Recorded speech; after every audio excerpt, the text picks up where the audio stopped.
to incorporate our global forum that we host every month, and that concerns an aspect of gender equality. So we've been doing this for a couple of months now. It's about 8 months that we've actually been hosting these webinars. And yeah, it's fantastic that you guys can actually, you're our first large live audience. So yeah, it's really great, feel very special. So thanks again for being here. And if we can just quickly introduce Julene. Julene has been helping us with setting up this webinar platform. She also works with the organization that we work with called the Millennium Campus Network, which is based in the US. So if you guys want more information about that, then I'm sure that we can speak to you about it after the session. Okay, great. Julene, would you like to introduce yourself? Anything you'd like to add? Yeah, sure. Thank you, LJ. This is really exciting. It's great to have a live audience. For this final webinar, LJ and Kiara have led 8, soon to be 9, amazing webinars covering a very diverse range of topics related to gender equality. They've brought in some phenomenal guests. And so I'm really excited for this. Feel free to email me, jwong@mcmpartners.org. I'm sure LJ and Kiara can pass that information along to you if you have any questions about our programming.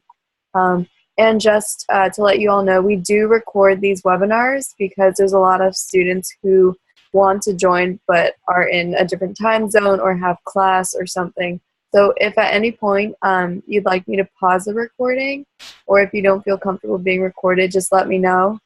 And yeah, I'll hand it over back to LJ, I guess. Okay, so today we're basically going to sort of give an overview of what gender equality is, especially since this is a human rights group, so that's obviously very relevant to equality as a human right, and specifically gender. And then, so we'll do an overview of the campaign that we run, gender equality first as a concept, the campaign that we've been running for a couple of months, some of the projects that we run. And then after that, we will talk about specifically the purpose of this meeting, and that was to look at a sexual assault policy of our institution, right? So we're not going to name the institution, but we all know what institution we are currently at. And so we're going to just discuss policies in general, and we're going to just sort of look at what should university policies sort of reflect in terms of maybe promoting gender equality at their institution, but not only that, also to prevent sexual assault, or what the reparations are for sexual assault victims at institutions. Okay, so that's basically what the format of this discussion is going to how it's going to follow. Okay, great. So I have to quickly pull out the PowerPoint. So if I can just have just a moment to do that. And while we're doing this, maybe you guys want to quickly, if everybody knows each other, that's really cool. But if not, maybe you want to quickly share why you're here, why, maybe in terms of why do you think that gender equality is important as a human right? Do you think that gender equality is an important human right, the same importance as, for example, the right to life, or maybe something like freedom of speech? Is it sort of on the same kind of category? How important is it? Okay, so if you want to just discuss that amongst yourselves very quickly, and then I'm going to pull up the PowerPoint. Okay. I can't remember the name for another face. Okay, I'm just saying on my side. I know it's based on gender,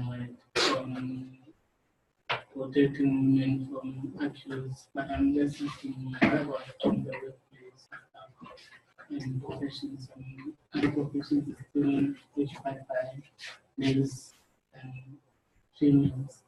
So I don't know if you get what I'm saying. Yeah, no, for sure.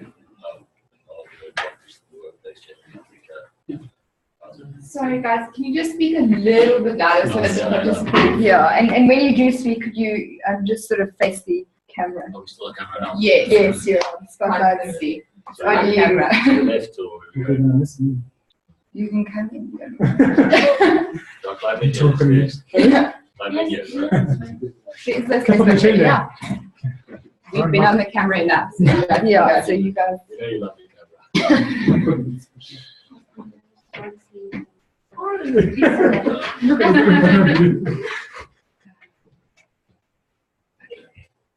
Well, okay, why I'm here, generally just for the human rights discussion group, but recently I read the roads, all the projects that I've been approaching mostly about rape culture and that. I didn't really know what the story was with the whole rape culture thing.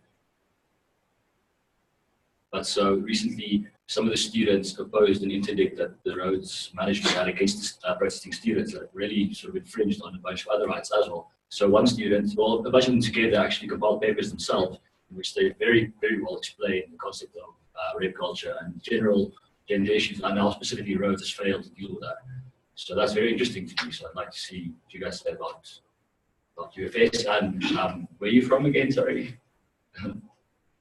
Oh, me? Yeah. Oh, I work and go to school in Boston, but currently I'm in New York. Yeah. Okay, cool. So yeah, that's me.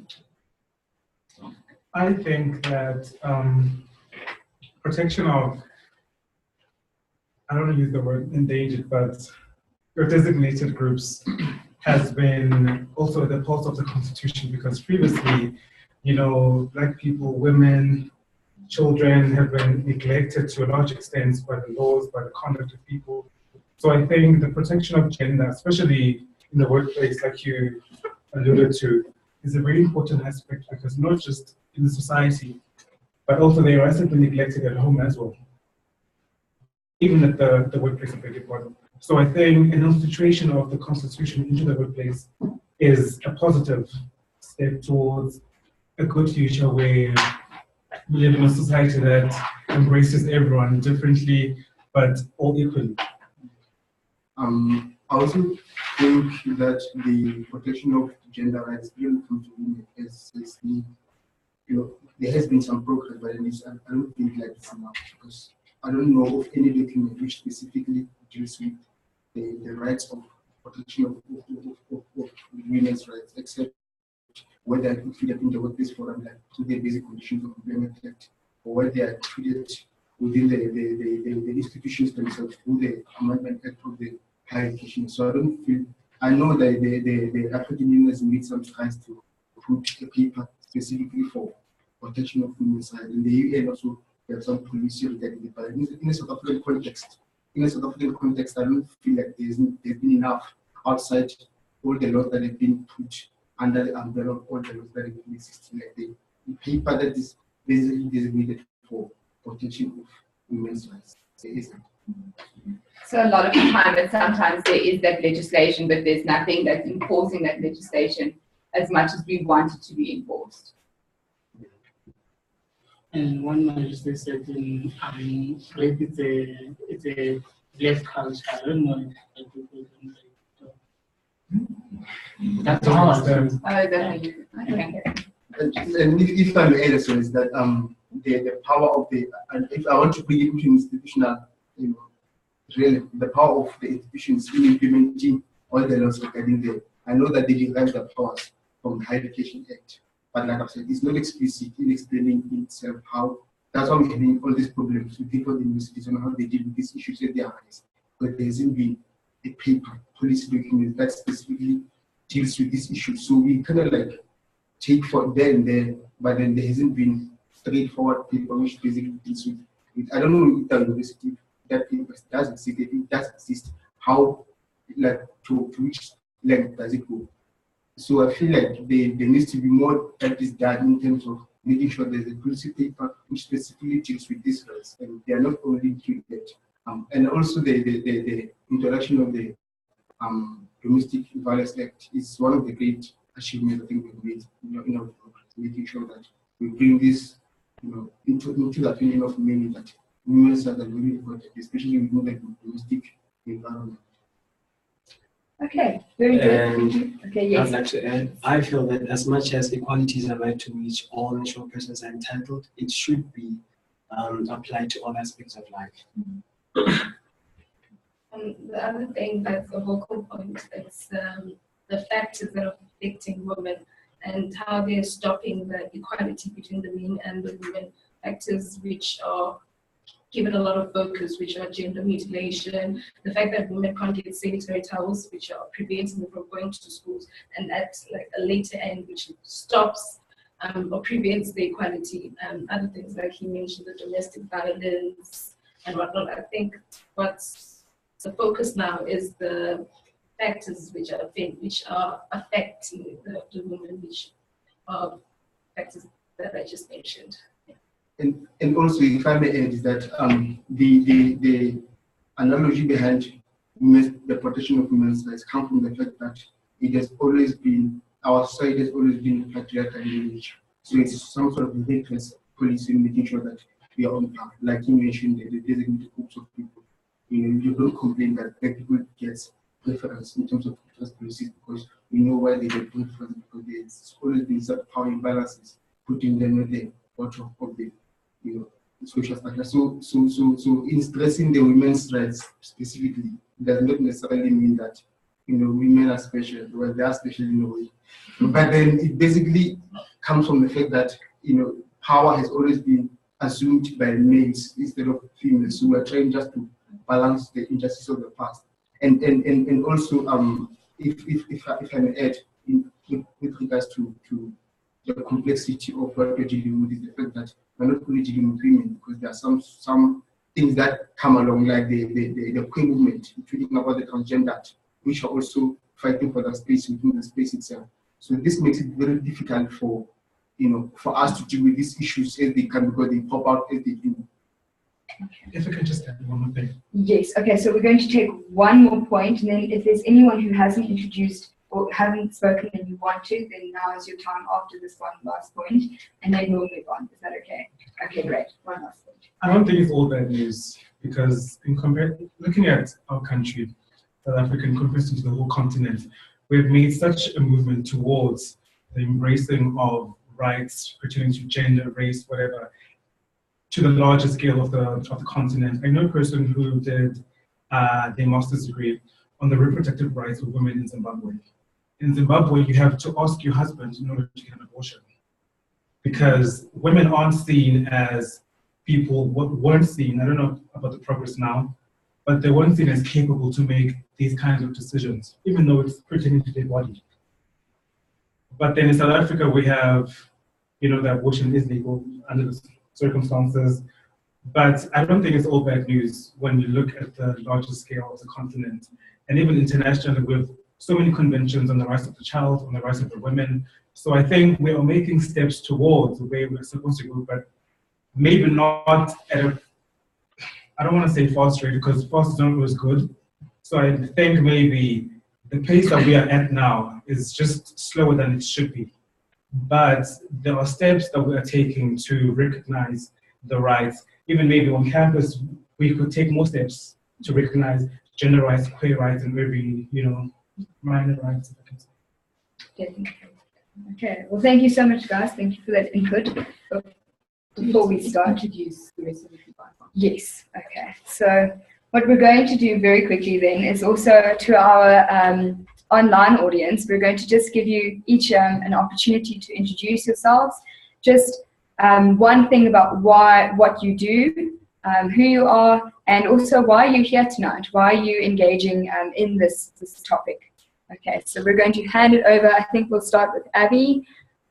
Abby also works for the Millennium Campus Network, so she can quickly introduce herself, and then we'll move on to Michael, and then the rest of our audience. Okay. Hi guys, I'm Abby. It's really nice to meet you and see you. I do work at Millennium Campus Network. I am the campaigns intern this summer with Guy Leonard. I'm not sure where he is, but he'll be here soon. And so I had the privilege to talk to LJ a couple of weeks back, and I think that it's really important to have this kind of global conversation, because I think, gender inequality manifests in so many different ways, and I think it's really important to have conversations from all over and just the ways that we see it in our own lives. So thanks for all being here.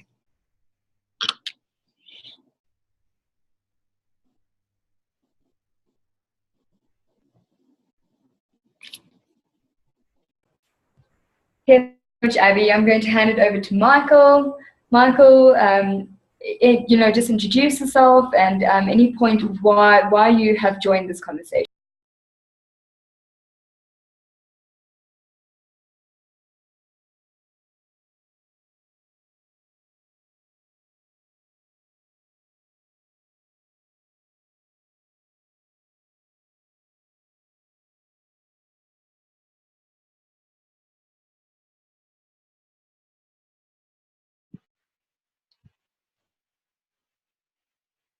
Sorry, are you all able to hear? Sorry, Michael.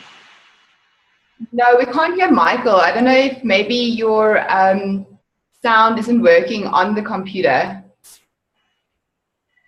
Yeah, right now you're unmuted, but I'm wondering if your microphone is plugged in. I'm not sure. We still can't really hear. You're also welcome to type in the group chat so we can communicate, but hopefully it'll work out. If not, sometimes it helps if you leave the meeting for a second and then rejoin. Sometimes that sorts out the kinks. Okay. Yeah, I think maybe if everybody can just write in the chat, then we can read it out to the group. Okay, do you want to start, Salon, then? Okay, so if we can then just move those introductions to the group chat, if that's okay, and then we'll start. Okay, great. Okay, so thank you again, guys. Thank you for being here. We're going to start with just a screen share of what gender equality, what the perceptions are, what it really means, and then our campaign specifically, and what we've done with the campaign so far. Okay. Can everyone see my screen? Right now it's back on the camera, but for a second it was on screen share.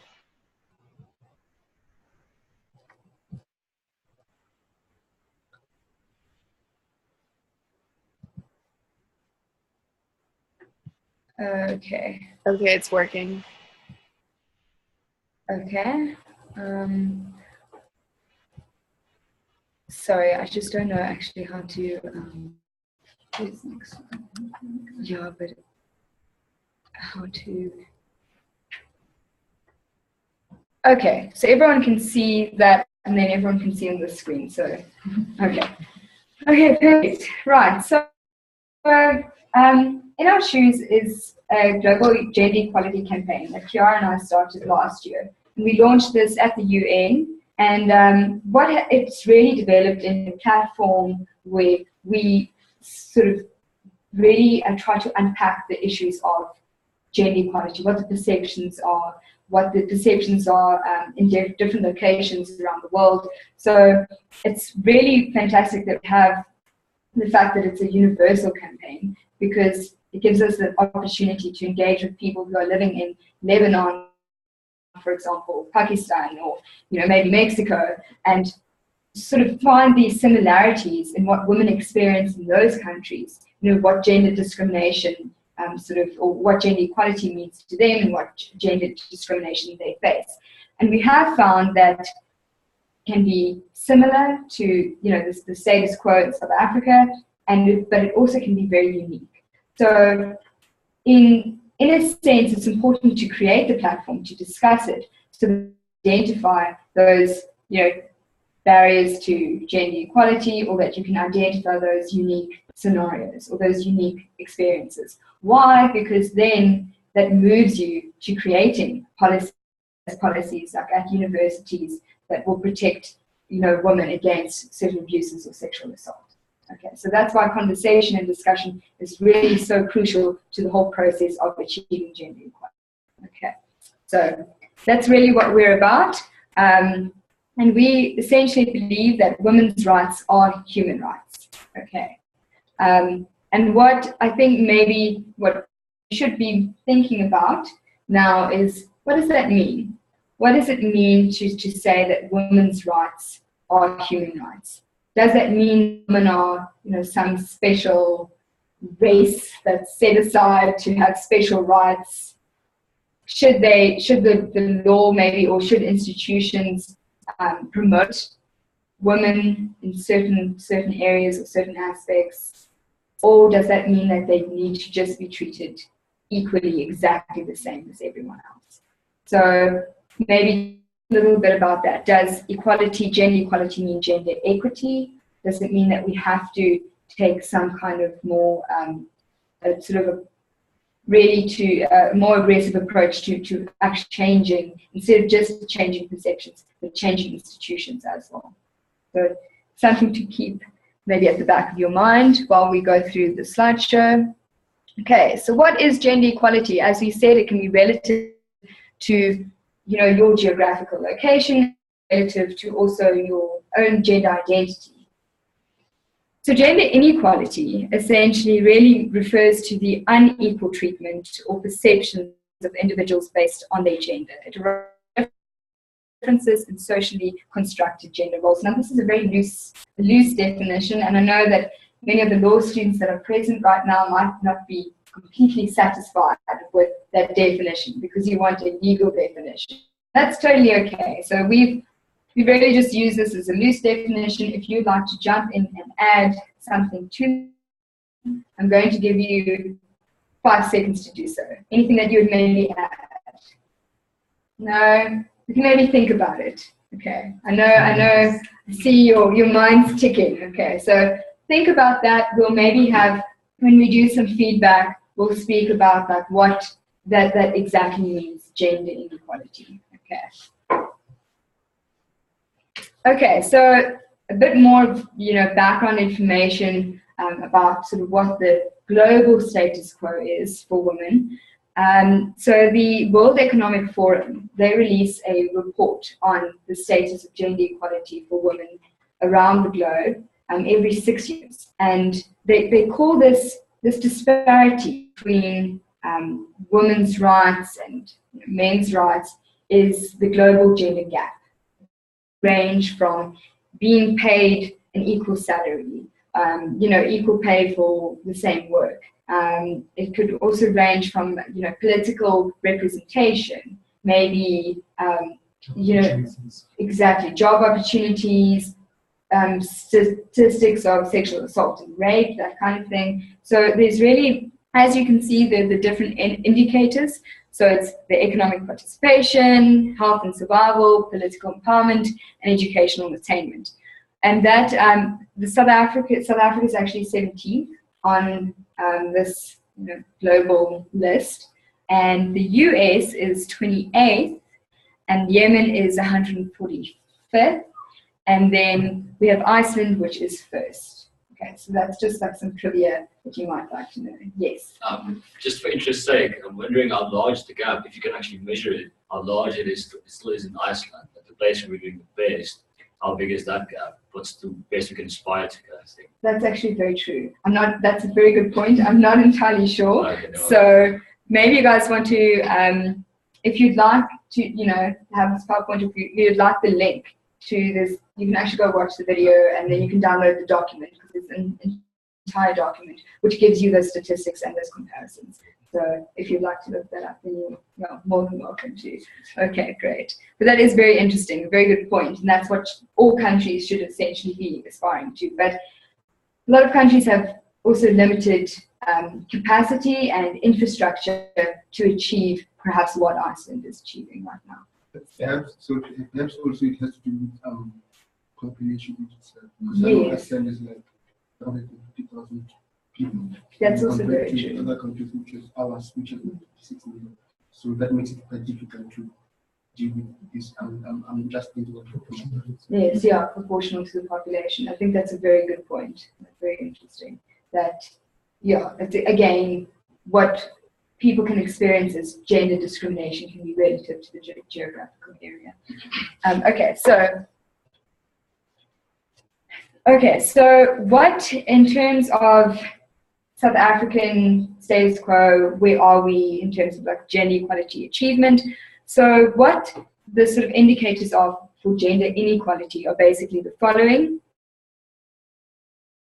Traditional and customary law and traditional courts, women are still regarded as minors in traditional courts. Okay, the recognition, for example, of traditional courts or even some traditional and cultural practices is often it can create a barrier to achieving gender equality in that community where those sort of traditions are practiced.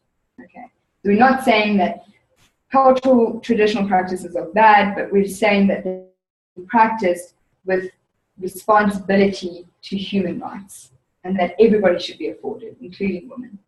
Okay, so that's something like practices such as ukutwala and lobola.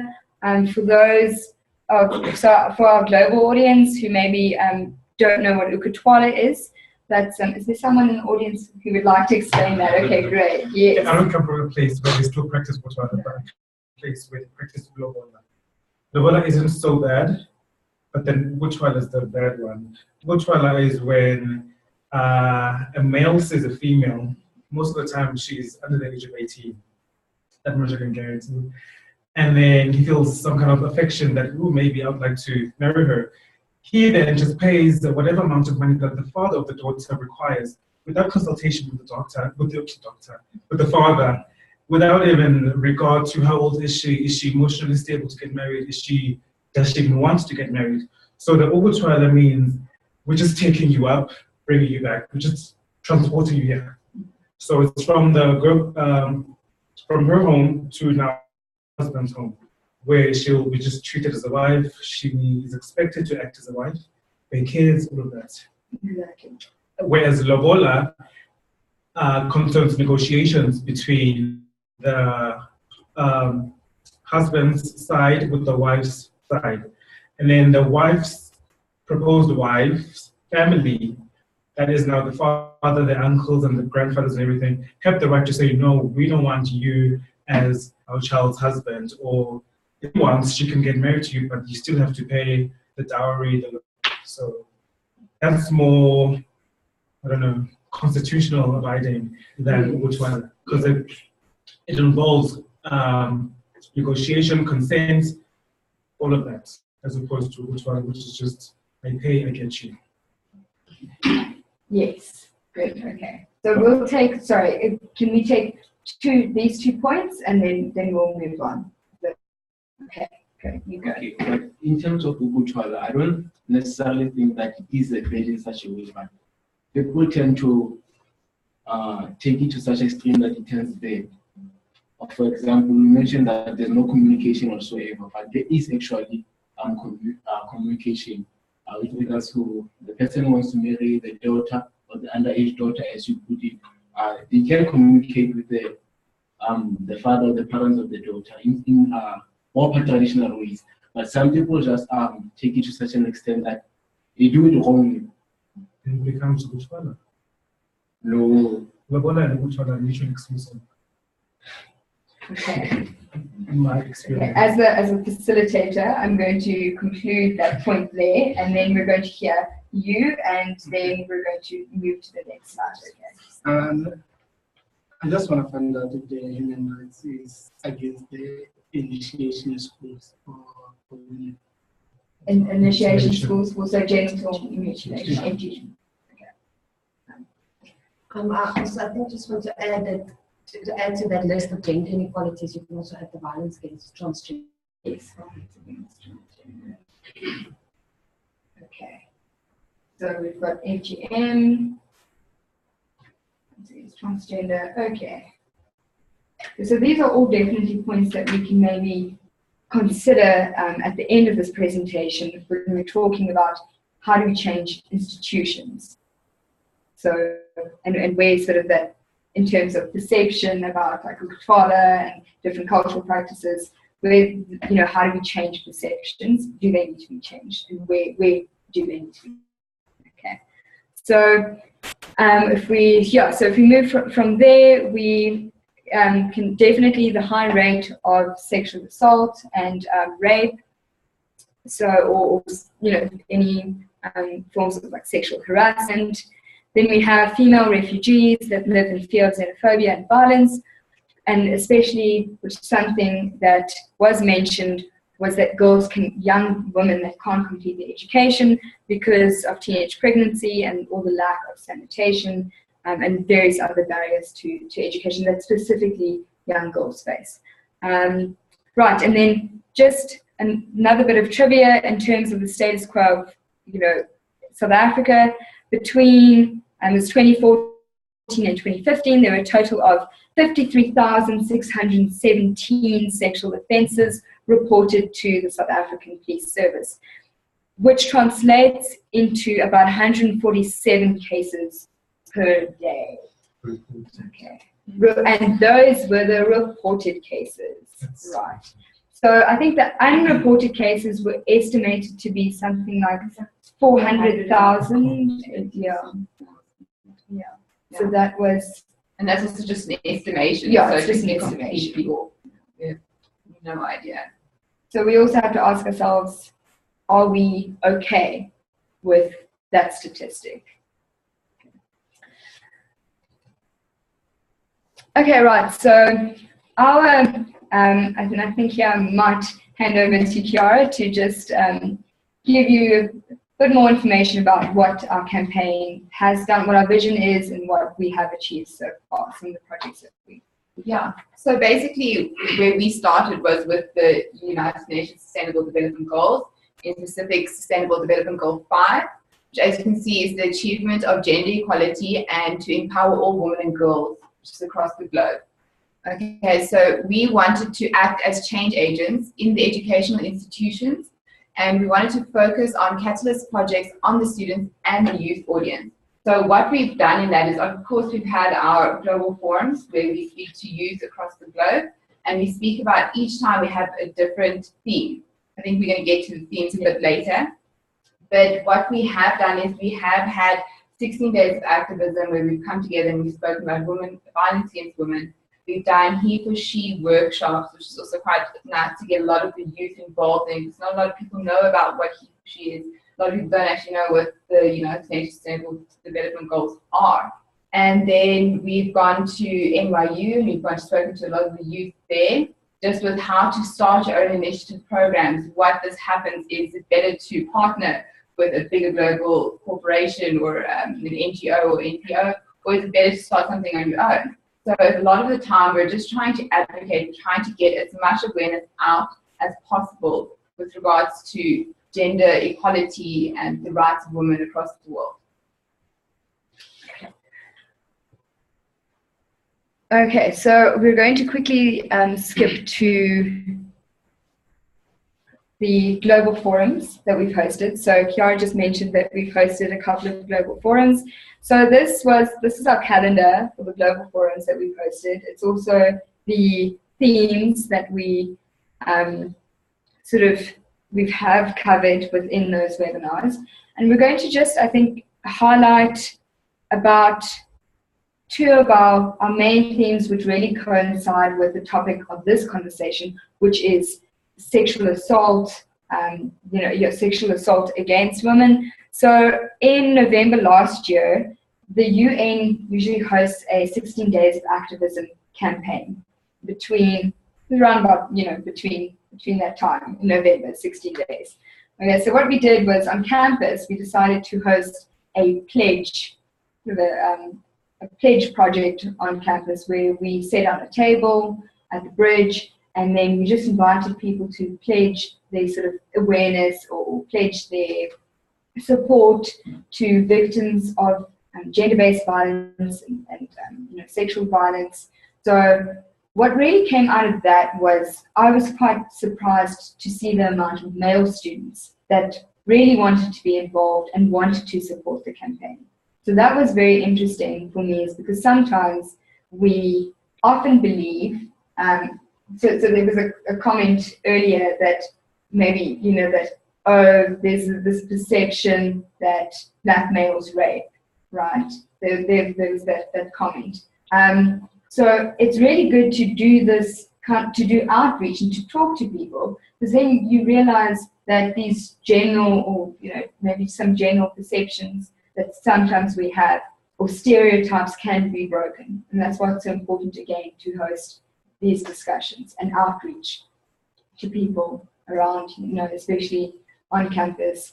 So that's something that, I was surprised to see, is that how willing men were to support this cause and to really advocate against sexual violence or gender-based violence. And then another thing was, there was a staff member on campus who had come up to me and said, well, her niece was a victim of domestic violence, not really even domestic violence, it was just an assault. Her niece's boyfriend, had assaulted her.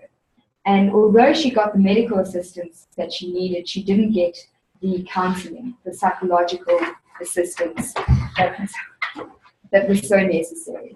Okay, so again, why outreach is so important, and we would really like to encourage students to start these initiatives, to go out and speak to your community about these issues, and that's when you hear the sort of feedback from these people. This is what I have experienced, and how do we, start to combat these issues in our community.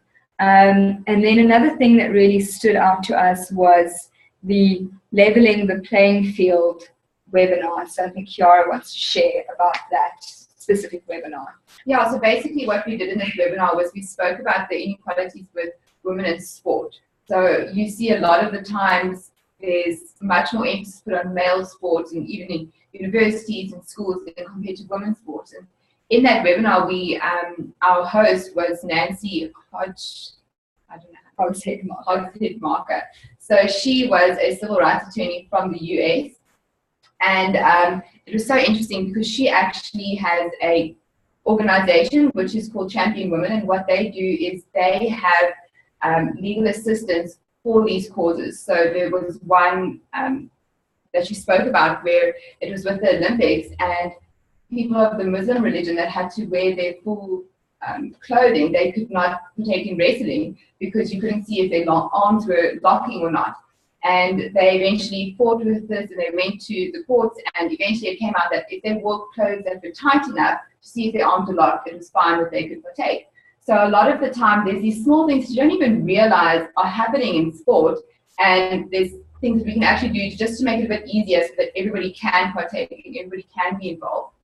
And something that was also so interesting was she was an Olympic swimmer, and on her campus at university, she was actually sexually assaulted. So a lot of the times she spoke about what her university actually did to help her in that situation. I mean, she was extremely stressed and post-traumatic stress, and when it had to come to writing exams, when it had to come to walking across campus, because she was just running around campus and somebody had pulled her into the woods for somebody she didn't know, not a student of the university.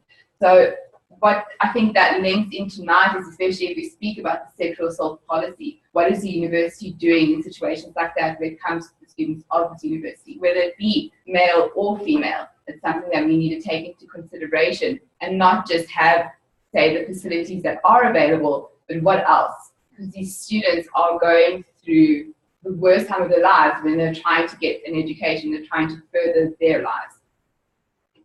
I think something also interesting to add is that, about perceptions, and according to the American statistics on sexual assault, that most sexual assaults actually take place on campuses. And that's how bad the rape culture has become in the US, and I'm sure in many other countries, including South Africa, where we are now seeing, and perhaps it's because students didn't speak out before, and now that they have, the issue has become evident. Or it could be that the issue has sort of progressed into becoming evident. So I don't really know if it's because, you know, institutions are expanding or what sort of the cause of rape culture on campuses are, but I really think it's because students are only now starting to speak out, and we have to create the platform and a safe platform for them to do so. Okay, so that concludes what we've done in terms of our campaign and our webinars and what, you know, sort of projects we have sort of had hosted a couple of other conversations, so similar to this one. But what we really want to focus on is that, you know, what we've learned or taken away from these global webinars is that it's easier to pressurize institutions to initiate the change, and that will eventually achieve the change in perceptions, because it's harder to change perceptions. Perceptions or beliefs are developed over years and years and over a long period of time. So I might not necessarily be able to change your perception today by saying one thing, but if we can change institutions, so something like a policy, a sexual assault policy on campus, or maybe something like a gender rights education on campus, or a gender rights program on campus, then that's more likely to start or really ignite the process of changing perceptions. So why, when we're talking specifically about sexual assault and rape, why do students not report? What is sort of the reason why there's so many unreported cases? And that's essentially because of these following reasons. And what we'd really like to do is, if we're looking at policies, we need to sort of see that policy is meeting why, meeting why, the reasons why these cases are going unreported. So is the policy solving this problem? If it's not, what should be, implemented or be in place to solve this problem? Okay. So the more cases that you can report, obviously you can sort of deliver some sort of justice to the victim, that you can put preventative measures in place, more information that we do know. Okay, so the following reasons would be something like fear of retaliation or intimidation by the perpetrator, and this can very easily happen in an institution, especially on a quite a small campus, right? Then many survivors lack access to services.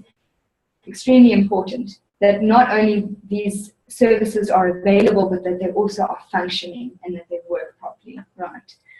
Then personal humiliation of being exposed as a victim of rape in a community, and I think that's probably very important then in terms of changing perceptions. How accepting are we of people who have said that, who have claimed that, I am a victim of sexual assault, or I am a victim of rape? And in a community, do we scoff at them? Do we, give them space to share that? Do we show them empathy?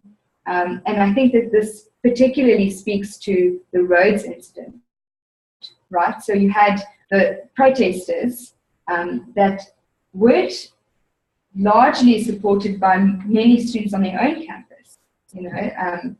A few jokes maybe were shared among students, like, oh, these protesters. I know many of the female students were sort of not fully clothed, or a lot of them were like protesting naked, and that should be okay. We should accept that, and it should be an accepting environment.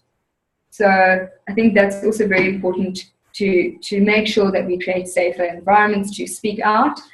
Psychological trauma, that's very important again to speak to then policies and institutions, because if you can, for example, like we learned from Nancy, is that she had the academic, Chiara mentioned the academic support. What we need to make sure is that those academic faculties, if you're a student, you've been a victim of sexual assault or rape, and you're suffering from post-traumatic stress disorder, then you aren't going to want to write your test the next day. You're not going to be ready to maybe even complete your year, that academic year. So is the dean of the faculty informed? Are your lecturers informed? Do they know how to sort of help you or assist you with your academics? Because you shouldn't be disadvantaged just because you've been a victim, right? So that's important to look at policy in terms of providing sort of more support for these victims. And then reluctance to cause pain to loved ones. Again, that's a perception change, right? Then the fact that the offender is often known to the victim and frequently a member of the victim's family. And I think I'd like to stress there that this could also be maybe a member of a residence, right? It could also be, so if you have co-ed residences, for example, or even it could be, someone in your faculty, right? So the thing about institutions or campus culture is that, we all live more or less in proximity, depending on how big your campus is, but, it's a close environment, right?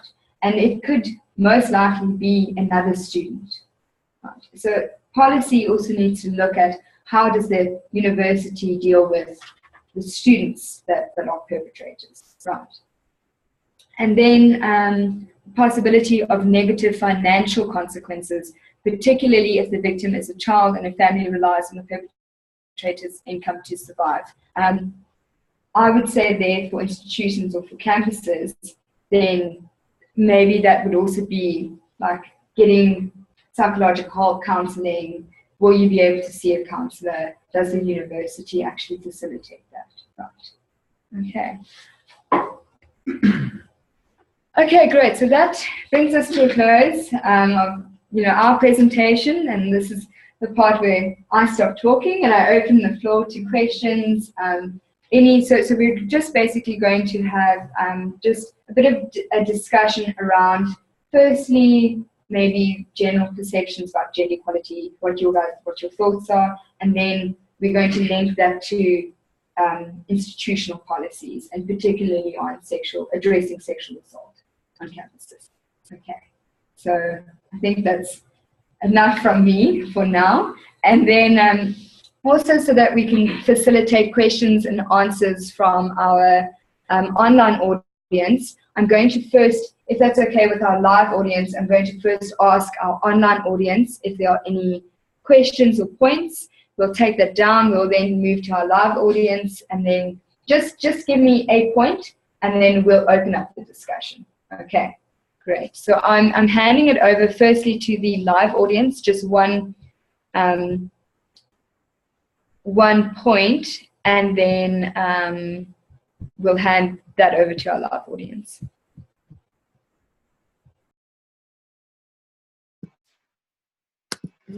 Okay. I can go ahead and jump in first, and then whoever wants to go ahead. But that was a great presentation. Thank you, LJ. And I loved hearing the input from the live audience. I just wanted to, I wrote this in the chat, but the webinar with Nancy Hogshead-McCarr, the Olympian and civil rights lawyer, is actually really phenomenal. So LJ or Kiara, if you want to share that link, I really, really recommend watching it. It's a pretty unique perspective. It's someone who was assaulted and now, decades later, has had time to process it. And so she has a lot of valuable insight. And because she's a civil rights lawyer, she's also heavily involved in litigation. So she has both personal and professional ties to this issue. And yeah, it was a really great webinar.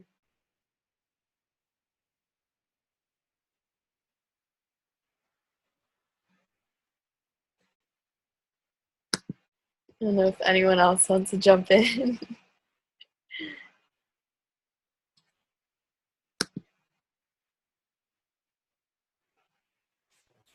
Totally fine. Okay, if I can thank you so thank you so much again for for those comments. I think what we will do is we will hand it over to the live audience, okay? Because I can see you guys are jumping to get the discussion rolling. So we're going to hand it over to the live audience, and then if our online audience can just in the chat indicate that you have something to say, you've got a point or you have a question, and then we'll see the notification, and then we'll hand it over to the online audience. Okay, so I'm first going to then hand it to the live audience.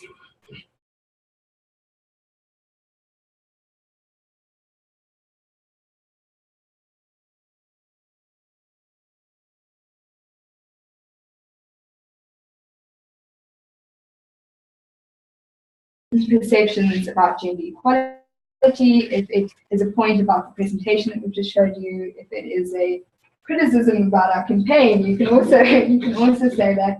But we're going to just eventually just bring our points closer to talking about the institutional policy on section result. So any general thing, any general point you want to make now, and then we'll start looking at it about like just pointers for institutional policies. Okay, so you've got, okay, so is that okay? Oh, yeah, or are you asking. Oh, okay. I'll just go after. Okay, great. I do want to go back to the issue that we have cases, so many cases, like I think you said 8,000 unreported cases. And I think a cause of that can be for a person to grow up under a culture of silence or being enforced into a culture of silence, because so many children, black and white, grow up in a home where the children, at the dinner table, don't say anything. You aren't even mature enough to decide what outfit you want to wear. So many kids grow up with that culture of silence that, whatever I say may not be so worth it. Let the adults speak. Such that even if the person becomes of age, they are still mentally captive under that thing of, I'm afraid to speak because I'm not used to speaking. So I think if so many things that are wrong with, instances on campus and at the workplace emanate from how people were raised. So I think also I don't know if you guys, have any campaigns on this, but there are so many educational principles that people can learn at home. Children should be afforded a chance to speak. Children should not feel like there's this big bridge between him or her and the parents. The parents should be the first person that the child should feel that I can open up about what I'm feeling, you understand? So I think this mental thing, this culture of silence is a mental prison that so many people now in university are in because of the way that they grew up. This is why we need platforms like these where people can come in close company and, as there were,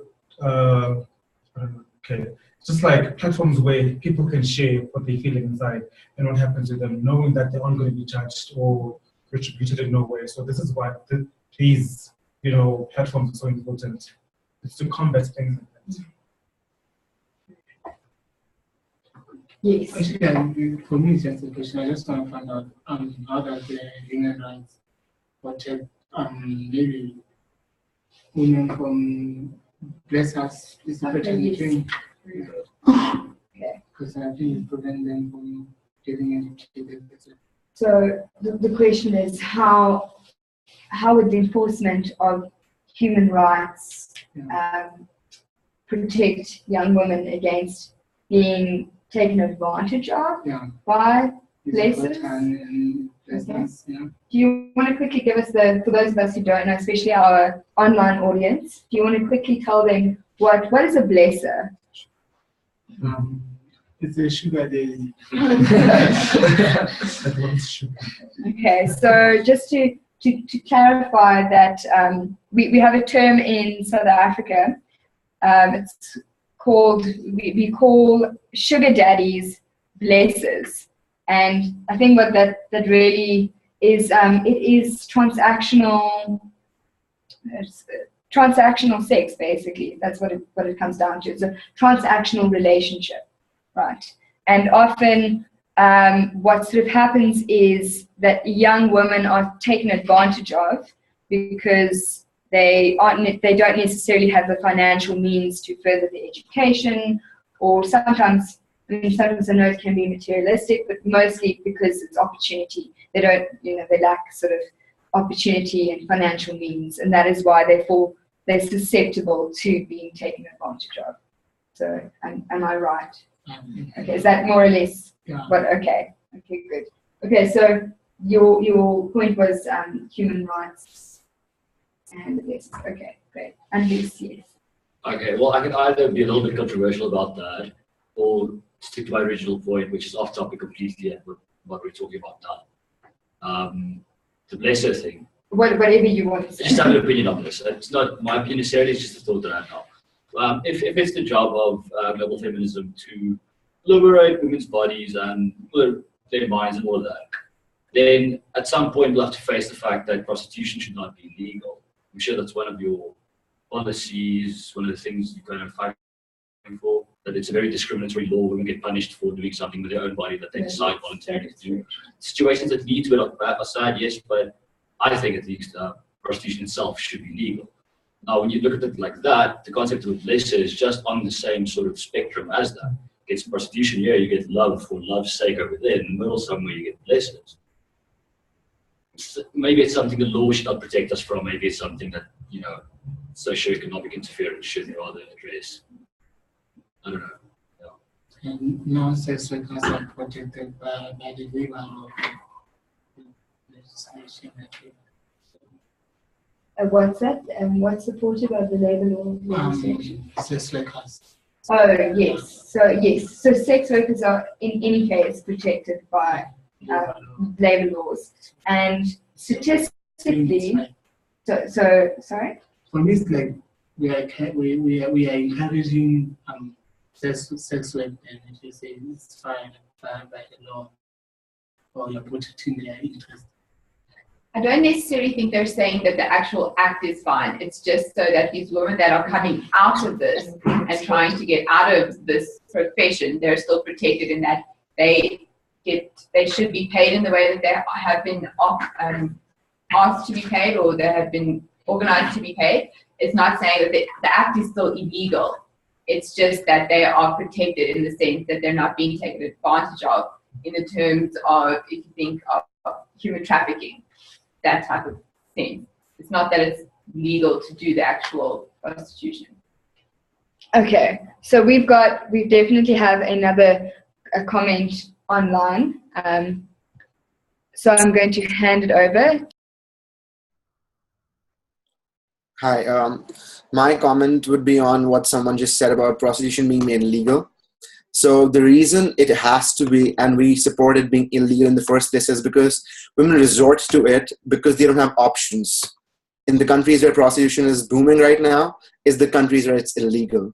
Countries where it's legal is where women have equal rights more compared to other countries where they have options to do other things, and still they choose that. Yes, there, making it legal is a good choice. But in a country like China or America, where women don't have right to the access to the equal resources, and the policies don't support them, and they don't get as good jobs and equal pay as men, it is made illegal for a reason, that they don't have to resort to this as an only option, as a last resort, as the only choice that they can do to support themselves and their families. In most cases, it's just why they do that. And this also increases crime in those countries. So as far as prostitution goes, there are some countries where it is legal, like Brazil, it is legal.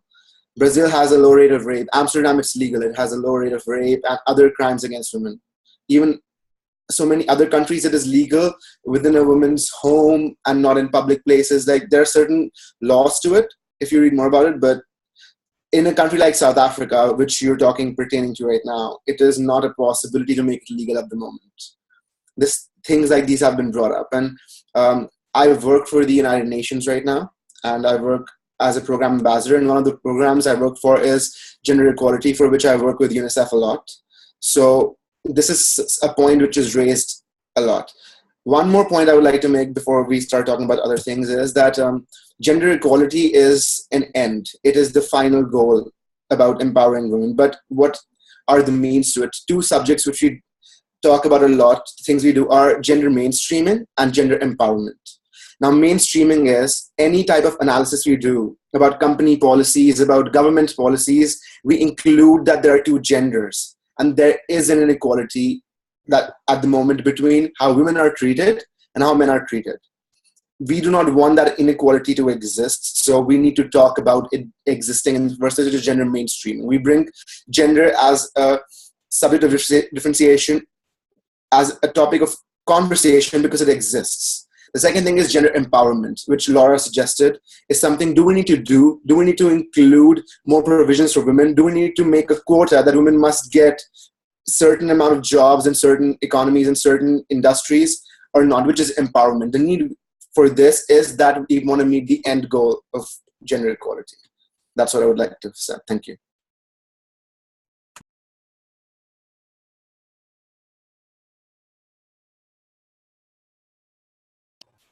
Okay, thank you very much for that insight. I think that was very informative.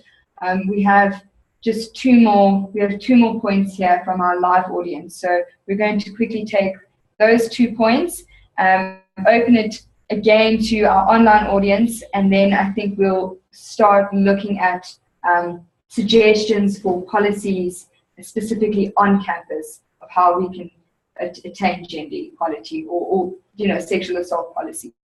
So over to our live audience now. I think it makes a very valuable point when you talk about empowerment, because that's one of the things that he mentions women tends to resort to. They sort of like seek refuge in prostitution because much has not been done in making sure that the injustices which were put in place to make sure that women are put at the bottom of the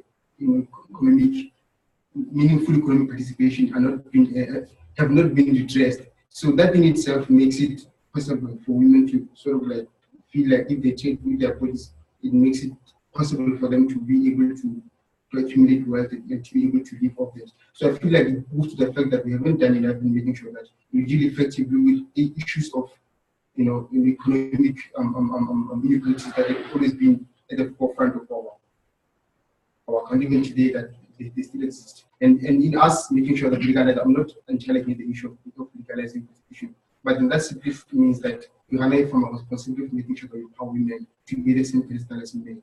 It's basically saying, taking an example of crime, for instance. We know the reason that crime is mainly in the black communities because economic opportunities are not there, not because they are not able to create them, but because the system has always been designed to make sure that they do not get to be part of the mainstream economy. So that in itself makes them to resort to crime because that's how they can make their ends meet. So for me, it basically means that because we failed to deal effectively with issues of empowerment, empowering women to make sure that at the same pedestal as males, they tend to resort to prostitution. Yeah, and also, I'd like to move off the point and talk basically about the issue of unreported cases. One of the issues that leads to unreported cases, and one of the issues that leads to women not being able to talk about how they are raped is because they feel that the justice system, in general, has in terms of dealing with these issues.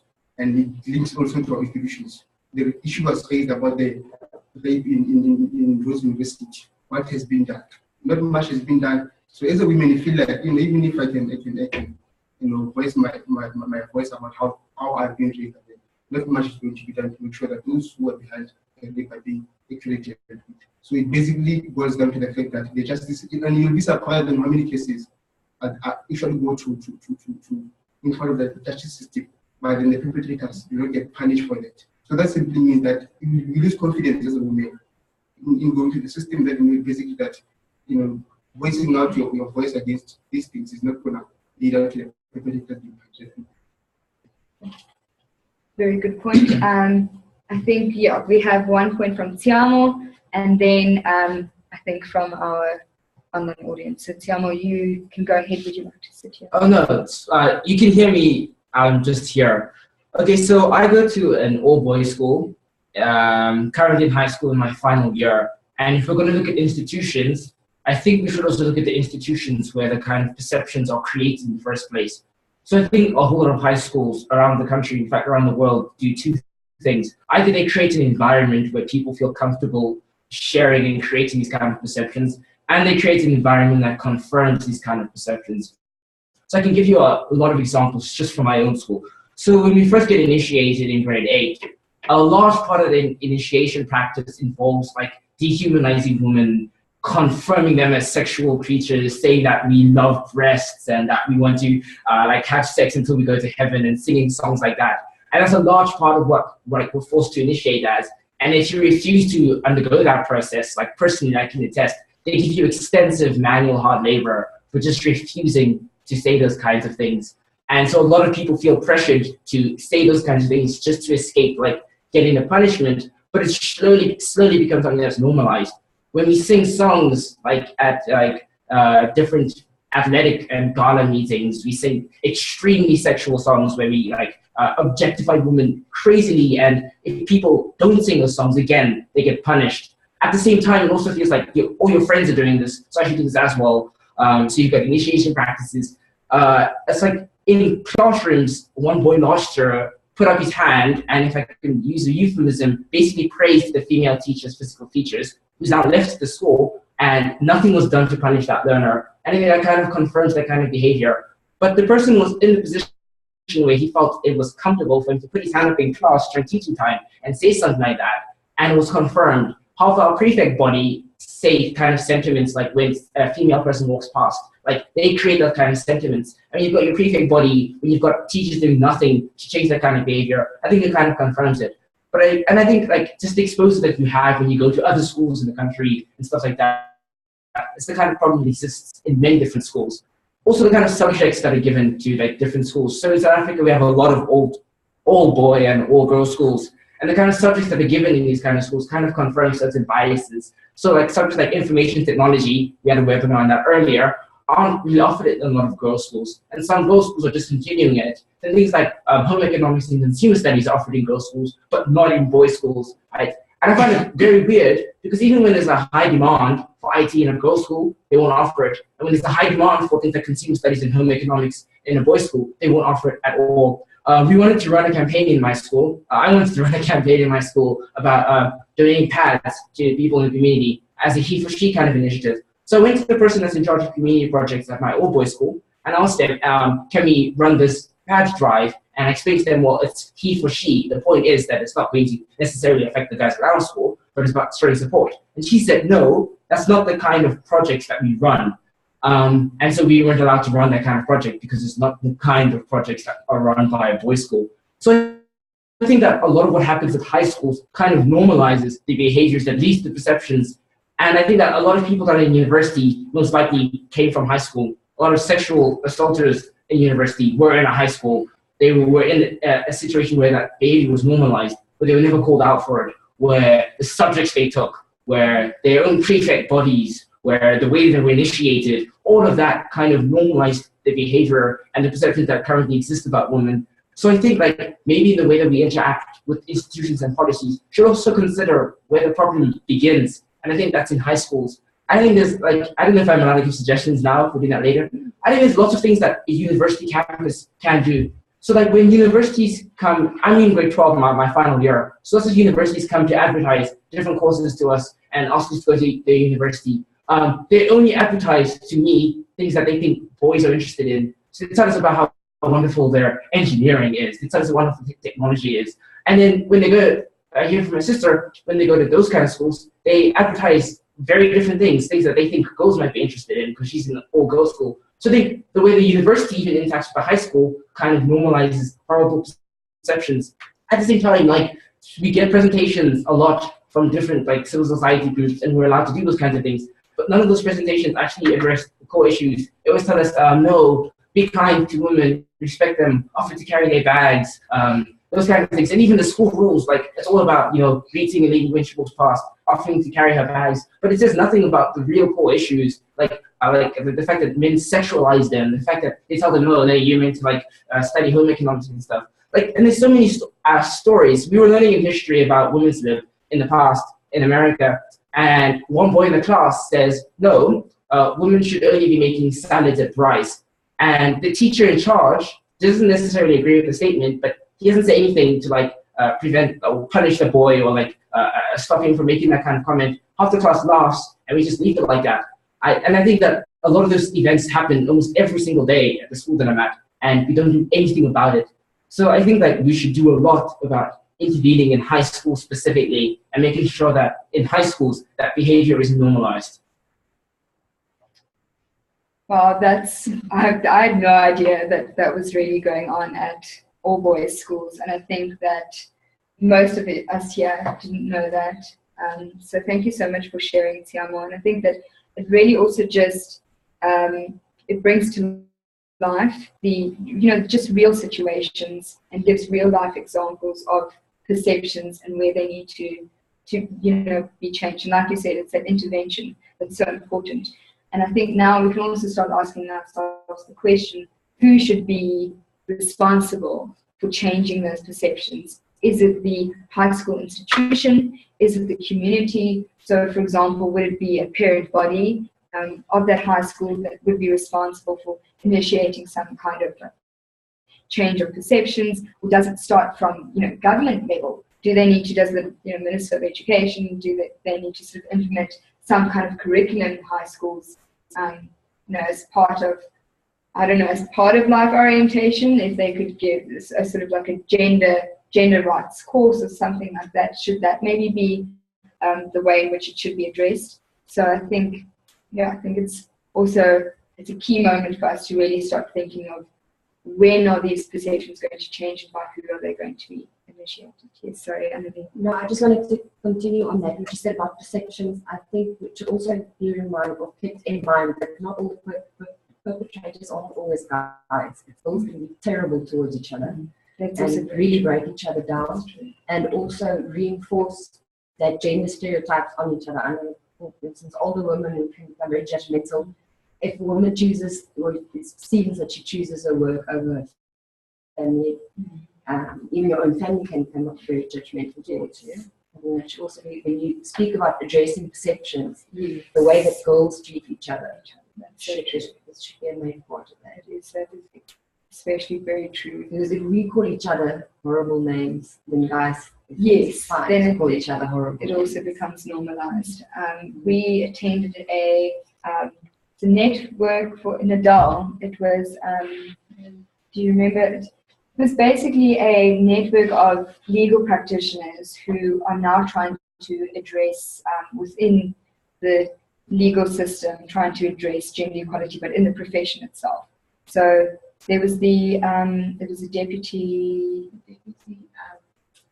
public prosecutor. Yeah, deputy public prosecutor that had said that her entire career had been, jeopardized by the fact that a woman, her senior, had not supported her so her progression in her career. So no, it was the director in the Free State, the deputy director of public prosecution, and her senior. Now she had started coming and she was going to overtake her senior. The senior tried to put her down so that she wouldn't overtake her. And even though the senior was, say, retiring or something, it was something that she didn't want this person to get that position higher than her. And even though she knows, especially for women in legal practice, that it's, in the public sector, it's so much harder to, really sort of be taken seriously, to sort of be chosen over maybe, her male counterpart for certain positions and that sort of thing. So again, especially what you mentioned about changing women's perceptions, and it's the same as even just being on campus. And if we're talking about sexual assault and sexual assault victims, also to be as women that you are not necessarily judging someone for trying to report that kind of crime. And I think a lot of that, also the stigma also is around consent. Where do we draw the line in terms of, have you consented to sexual intercourse, for example?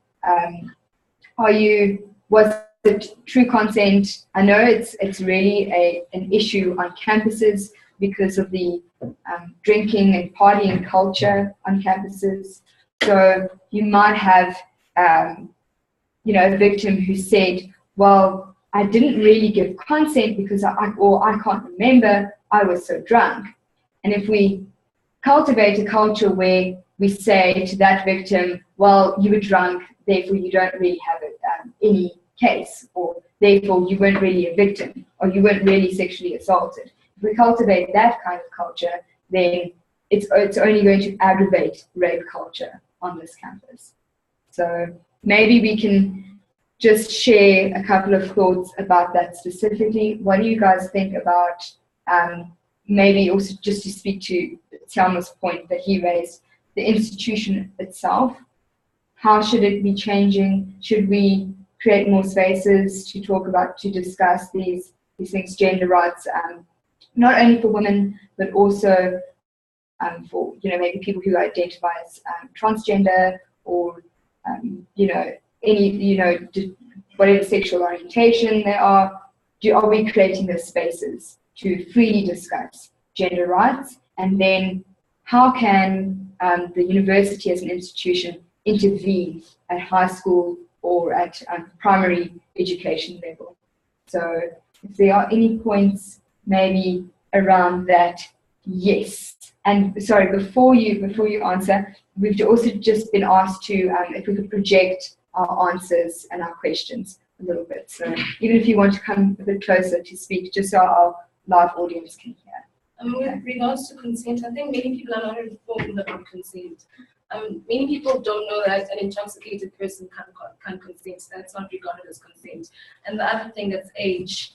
There's a certain age where some people cannot consent. And the other thing is related to the cultural practices. I think the other thing that makes Ubutwana a problem is because the victim hasn't consent, so it doesn't make it valid. If it's against the Constitution, then it's not valid. Ubutwana doesn't become valid if it's against the Constitution. That's why, in many cases, it becomes a bad factor for women. And the other thing is lobola. Maybe the family has not consented, and in many cases, the victim does not consent, which becomes a major problem, and it goes against the Constitution in many cases. I just have one question. If we are aware of who has to blame, say, you can't consent because you're a child. But if I'm trans, who has to consent? I think in most cases, it's maybe in a case where it's rape, right? Because I can come up and say, maybe you rape me. It's really complicated. I don't know. What I know is an intoxicated person cannot consent, and at any level, I can tell you that I can strip away my consent. I can take away the consent, and you can stop. Even if we're at like the sexual level, I can consent at any time. Like it doesn't have like a certain period. If ever, it's not prescribed. Sorry, I was reading an article last night actually where. It was this American woman that was raped by a man that she met at a bar. And then the guy bought her drinks, dinner, took her home, and everything. So the point of the whole article was prior conduct cannot be perceived as consent. If you buy me dinner, if you buy me lunch, if you buy me a brand new car, prior conduct will not be perceived as consent. Until I say, yes, we can actually do this, then it's right. If you meet it less than drink together, then also in relationships between maybe a girlfriend and boyfriend, man and wife, consent can also be. Just to clarify, earlier you said if you intoxicate and can't consent, you mean legally speaking? Legally speaking. I'm not sure that's correct. I think the vast majority of all sex in the world happens a little bit intoxicated.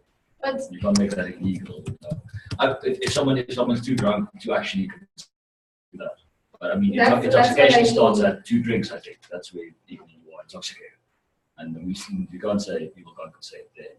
I was thinking it's a weird line, that Brock Turner line. That guy. Well, I'm sure she was. Yeah, she was definitely. But, we'd figure out where that line is. I don't know. Okay. I think it'll just determine on the facts of each case. I don't think there's a set. Limit if she can still alcohol respond. Quantity.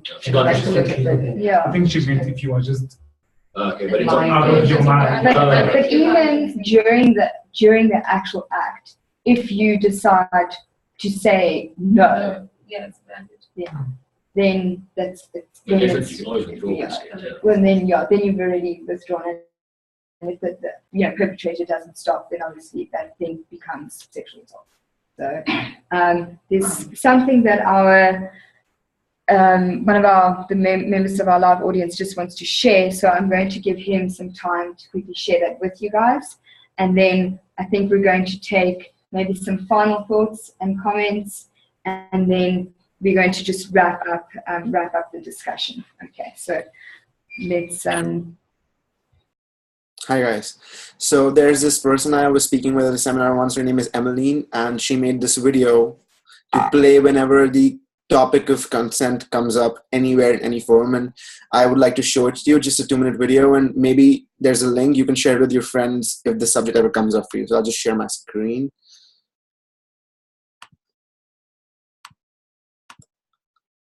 Can you guys see everything? Just show a thumbs up if you can see. Alert from reminders called EC.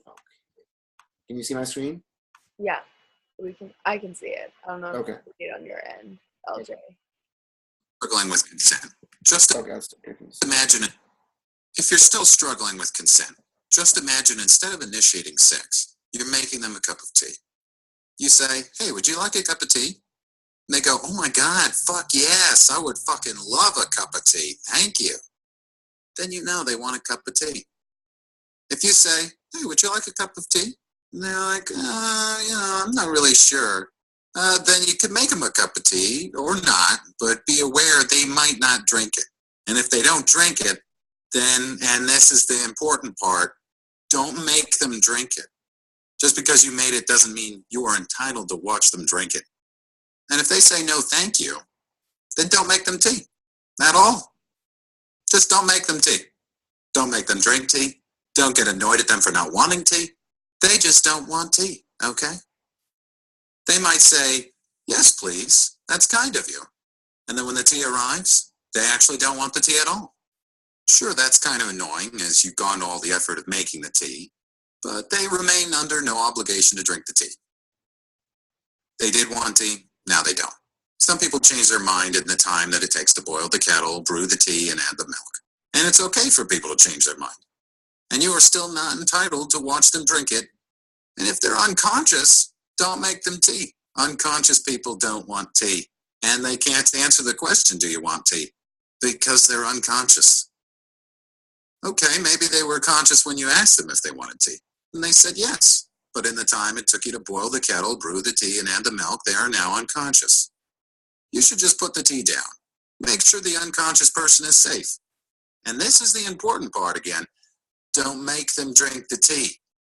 They said yes then, sure, but unconscious people don't want tea. If someone said yes to tea, started drinking it, and then passed out before they'd finished it, don't keep on pouring it down their throat. Take the tea away. Make sure they're safe, because unconscious people don't want tea. Trust me on this. If someone said yes to tea around your house last Saturday, that doesn't mean they want you to make them tea all the time. They don't want you to come around to their place unexpectedly and make them tea and force them to drink it going, but you wanted tea last week. Or to wake up to find you pouring tea down their throat going, but you wanted tea last night. But if you can understand how completely ludicrous it is to force people to have tea when they don't want tea, and you're able to understand when people don't want tea, then how hard is it to understand it when it comes to sex? Whether it's tea or sex, consent is everything. And on that note, I'm going to go make myself a cup of tea.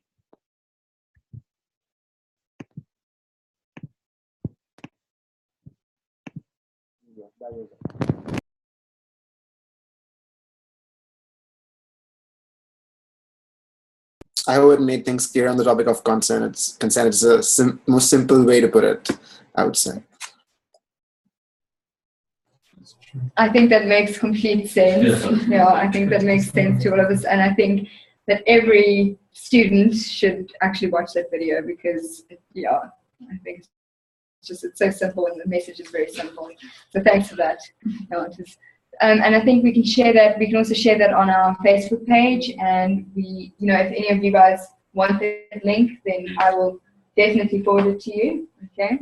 Right. So any further comments from our online audience and then from our live audience in terms of, I think maybe one last question I'd like to pose, and then you can respond to that. And that's how do you think we're going to go about, even once that institutional policy is in place to protect to protect students on campus, or even policies to change certain institutional practice in high schools, how are we going to make sure that it really is implemented? So to make sure that it's not just paper, everybody is equal on paper, but that we actually really see it manifest in our communities, that we really see perceptions change. How are we going to go about doing that? What do you think is maybe like really key? Yes. I know one thing that might influence people is public scrutiny. So when a story blows up, for example, and you have Twitter just going crazy about this injustice or something, a person's more likely to act. I know a lot of high schools, for example, care a lot about how people feel about their high schools. Institutions as well. They want brilliant students to come to them. They want sponsors. They want people to think they're a good institution. So I think public scrutiny of institutions is really important. So if we had cases where it fails entirely, I think it's important for us to maybe have some kind of channel to create public scrutiny for different events. So for example, here in South Africa, when there were scholarships that were being given to people if they could prove that they were virgins, a lot of public scrutiny was created about that. And it was a lot of activism that was just directed against that kind of policy. And I think through a lot of public scrutiny, that pressurizes people to not want to give out those kind of scholarships anymore. So I think maybe if we create a lot of public scrutiny in cases where it fails, we can incentivize institutions to do better. If there's silence, that is where institutions won't have any incentive to improve their processes and make the policy something more than what's on paper. So I think public scrutiny. Yes, very cool idea. I'm just not sure. I think scrutiny and the fear of that is one of the reasons why women don't speak out, and why when they do, they get suppressed. The institution has a name to protect, and if someone gets raped there's a lot of incentive for the institution just to deal with it on a very low key, or even just deny it altogether. True. I think that's what actually happens, like with the Rhodes incident. Or incidents, the university just didn't have the willpower or the guts to deal with it because of the fallout of the father. So I was going through the UFS policy. What I realized is that they have everything with regards to what happens if ever a perpetrator does something to a victim, but they don't have things that show punishment and preventive measures. I think that's also a problem. As much as there are things that can be done when there's a case, but there's no punishment. I think that's useless. There always has to be a punishment. If something happens, there's supposed to be a punishment so that such things can be stopped and reduced in some sort of way. Okay, so just to jump onto that point, would that be, so that's like punitive measures where, for example, you want the university to suspend a perpetrator or expel a perpetrator or have some kind of disciplinary hearing, apart from the criminal case that will then follow. Okay, so the university itself must have its own punishment, punitive measures in the policy. On that note, apparently in the road system that this mediation thing, that where there was an incident, the victim could sort of submit to the jurisdiction of the university's disciplinary, whatever they have, and then she has to sort of pretty much sign away a right to push it any further outside of that forum. So as soon as that has been handled, even if nothing happens to the perpetrator, she has no. I'm not sure how she signed away that right, but somehow she couldn't further pursue the matter, even if nothing was really done. Can you waive your right to your access to justice or to prosecute, to end up prosecuting the perpetrator? It doesn't sound like. It may have been like some minor offences, or maybe just within the broader university disciplinary process. But there was this option that if you do this, then you can't. Maybe it's just within the university then, but I'm sure like outside she could still register. I just spoke to Laura again. We decided we're going to move the discussion on the university approach and the university policy to our next discussion. It's already getting a bit late, and then we can just conclude with our comments on a general discussion of gender equity and hear what our live audience has to say. Yes. And then when we finish with them, we can just decide on the next date for us. Yes, that's perfect. Okay. So does that sound good then? Okay, so I think we'll all go review that UFS policy, right? Especially with the the reflections that we've made today. And then with that in mind, go to have a look at it, make sort of comments either on the policy or just jot some thoughts down, and then we can arrange the next stage for when we're actually going to discuss the policy itself. So just like a couple of, let's just take like 4 comments from the live audience, anything that you want to just say in general in terms of what we spoke about, that changing perceptions about gender equality at institutions. Any last comments that you guys would like to make? Yes, sir. It's not a big deal, but I think we should, these private schools, white schools, this is our public schools, I think it creates a gap between them. I think we should come up with an idea how to sort it out. And you specifically relating to gender rights and gender equality at these schools. Okay, so that would be something like access to health and sanitation of maybe young girls in, let's just say, rural public schools. Yes, something like that. Yes, exactly. Okay. I would like to add something. Okay, so as far as changing the perceptions in institutions like high schools and universities goes, you should know one thing, that the strength, a major population of these places is not the professors and the policymakers and the government of the stakeholders and the shareholders. It's the students. It's you guys, the youth. You guys hold the major population, so it's your opinion that matters more. And the point that you guys are present in this conference, in this webinar over here, is that you believe in gender equality, and to make that happen, you believe in gender empowerment. So when you see people around you have the wrong perception about consent, about other topics, about things which are discriminating women, or men who feel they are better than women in certain ways or deserve their rights to better resources, correct them, chide them, scold them, change their opinion. If you see your younger brother or someone who is younger than you in high school like that, try and change their opinion, try to show them, because people change opinions and they will change the opinions of people around them. And our generation is doing far better than the one before us, but not good enough, because you can see things are still not the best they can be. So take initiative. I can see there are more guys here than girls, which makes me happy. There should have been 50 times more people, and there are. Each of you will talk to 10 more people than you got, right? You will show them that video. Maybe you will talk about what you learned, maybe a perception that changed. So do that. That is what is going to bring the change.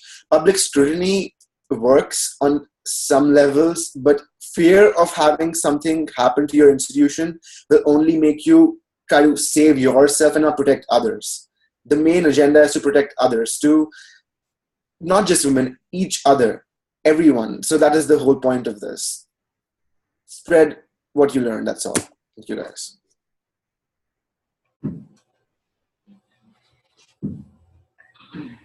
Okay. Thank you. There's just one last point. I want to hand over to Tiamo. Then another thing, like I think, for example, here at the university, there might be an office that you go to speak to if you've been sexually assaulted.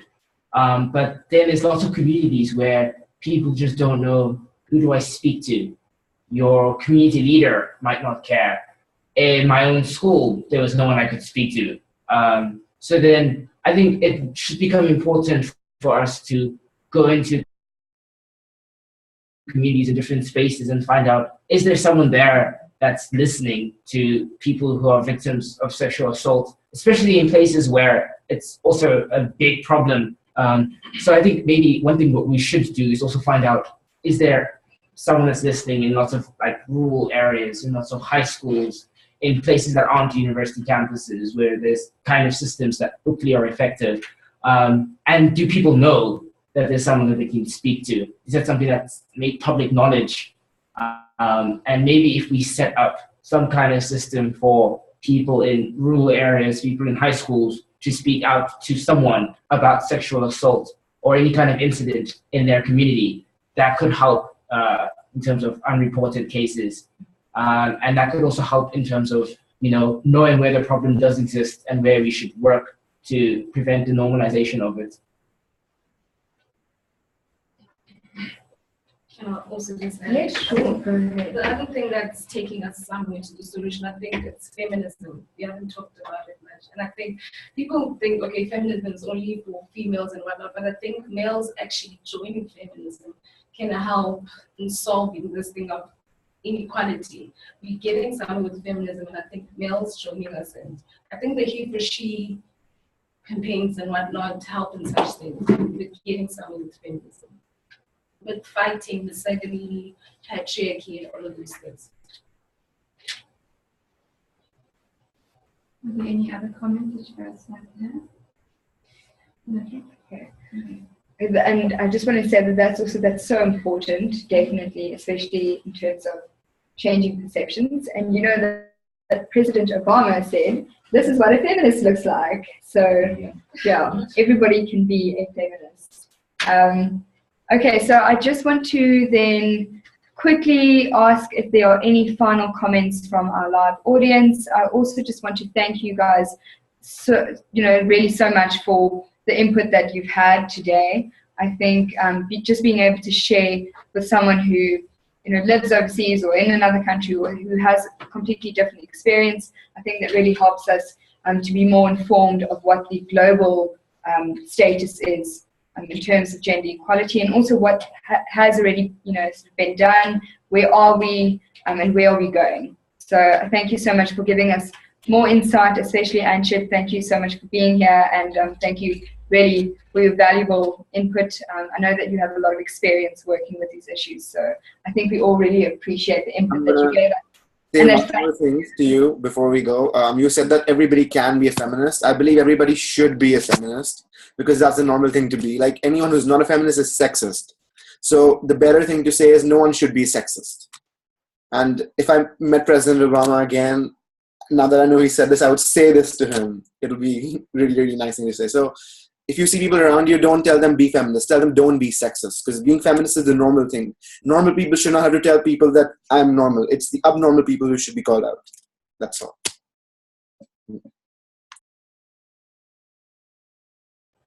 Okay, well, thank you so much. In future, we'll definitely start doing that around campus. Start telling people, don't be sexist. So, Julene, I think we're going to just hand over to you. If you could just, any final comments, any final thoughts. Also, in terms of logistics, we'll just make sure that we have everybody's email addresses so that we can, really share links and further information. If you are more interested about the Millennium Campus Network, then I think it's important that you do get in touch with Julene. So I'm going to hand over to Julene. Okay, perfect. Thank you. Wow. LJ and Kiara, you did 9 webinars. I don't know if that's like sunken in yet for you, but that's incredible. And I'm so glad we got to make this one pretty special with the live audience as well as our online audience. You guys were all amazing, and this is recorded, so I will be sharing that online and on YouTube. We have all our webinars that we've ever hosted online, so I encourage you to forward it to anyone you think will find it valuable. And yeah, I hope everyone has a good, is it night? Good evening, I think. I'm not sure. I'm not even sure what day it is, but yeah, thank you again, everyone, for joining. And if you have any questions, like LJ said, just email me. I'm always available. So yeah, I guess that's it. Okay, all right. Well, I will stop the recording now and close this down. Okay, bye. Thank you so much, Julene. Yeah, it's been a pleasure. Okay.